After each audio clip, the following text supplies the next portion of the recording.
کچھ عرصہ قبل مصر میں کھودائی کے دوران کچھ غاریں دریافت ہوئی ہیں کہ جن کے اندر سونے کی کرسیاں تھیں اور انسانوں کی ہڈیاں ملی ہیں۔ تو ہم تاریخ پڑھتے ہیں تو 6 صدی عیسوی سے قبل مصر میں وہ بادشاہوں کو الگ انداز سے دفن کرتے تھے۔ عام قبروں میں عام لوگوں کی طرح بادشاہ دفن نہیں ہوتے تھے، بلکہ بڑا غار تلاش کرتے اور اس میں سونے کی مرصع کرسی رکھتے اور اس کی لاش کو وہاں رکھتے اور اناج اور کھانے پینے کی چیزیں وہاں رکھتے،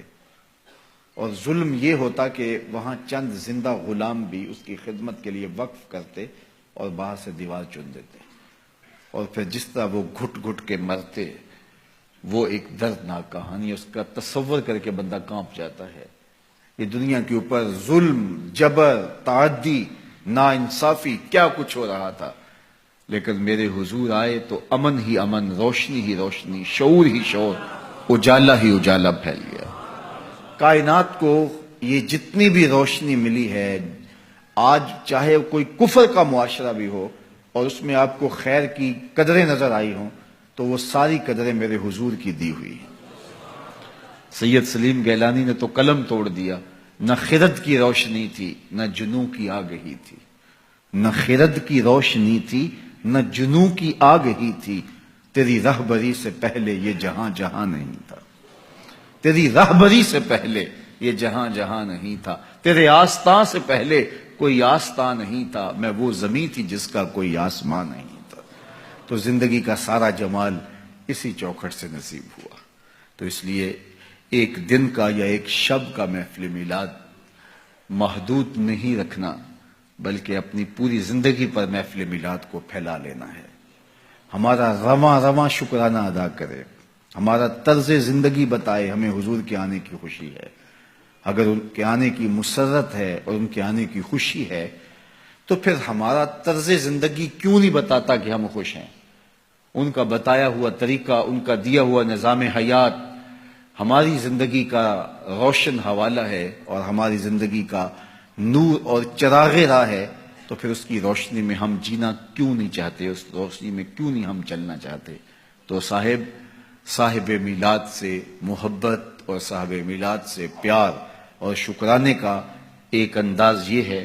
کہ آپ اپنی ساری زندگی ان کے نام لگا دیں۔ میرے استاد فرمایا کرتے تھے، اور یہ بات کوئی 1000 مرتبہ کہہ چکا ہوں، وہ فرمایا کرتے تھے یہ نہ ہو کہ لوگ تمہیں پوچھے تم کون ہوتے اور تمہیں بتانا پڑے ہم مسلمان ہوتے ہیں۔ فرمایا کرتے تھے صاحب نہ کسی کو پوچھنا پڑے نہ تجھے بتانے کی نوبت آئے، تمہاری وضع قطع ایسی ہو تم دور سے آ رہے ہو، لوگ پہچان کے کہیں وہ دیکھو محمد عربی کا غلام آ رہا۔ لوگوں کو پتا ہو یہ حضور کا نوکر ہے،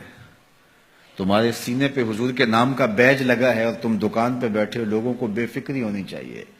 اب اس سے 2 نمبر مال نہیں مل سکتا، یہ حضور کا عاشق ہے، کیونکہ اس کے سینے پہ حضور کے نام کا بیج لگا ہوا ہے۔ یہ کبھی بھی نہیں ہو سکتا جھوٹ بولے، یہ کبھی بھی نہیں ہو سکتا کم تولے، اس لیے کہ اس کے سینے پہ نام میرے حضور کا لکھا ہوا ہے۔ تو آپ کا عشق آپ کی صداقت کی دلیل بن جائے، آپ کا عشق آپ کے وعدہ پورا کرنے کی دلیل بن جائے۔ میرے حضور تو کسی سے وعدہ کرتے ہیں کہ میں تیرے آنے تک یہاں کھڑا ہوں، اور وہ جا کے بھول جاتا ہے، اور آقا کریم 3 دن تک کھڑے ہیں، 3 دن تک قضائے حاجت کے لیے جاتے ہیں، پھر آ کے کھڑے ہو جاتے ہیں۔ 3 دن کے بعد اچانک ایک دن وہ ادھر سے گزرا تو دیکھا حضور علیہ الصلوۃ والسلام کھڑے ہیں، سر پہ ہاتھ مارا، ہو یہ تو مجھ سے وعدہ کیا ہوا تھا۔ بڑا شرمندہ ہوا، آگے بڑھا تو اتنی صرف بات حضور نے کہی، تو نے مجھے مشقت میں ڈال دیا۔ غلطی اس کی ہے، حضور نے کہا میں کھڑا ہوں اور وہ جا کے بھول گیا۔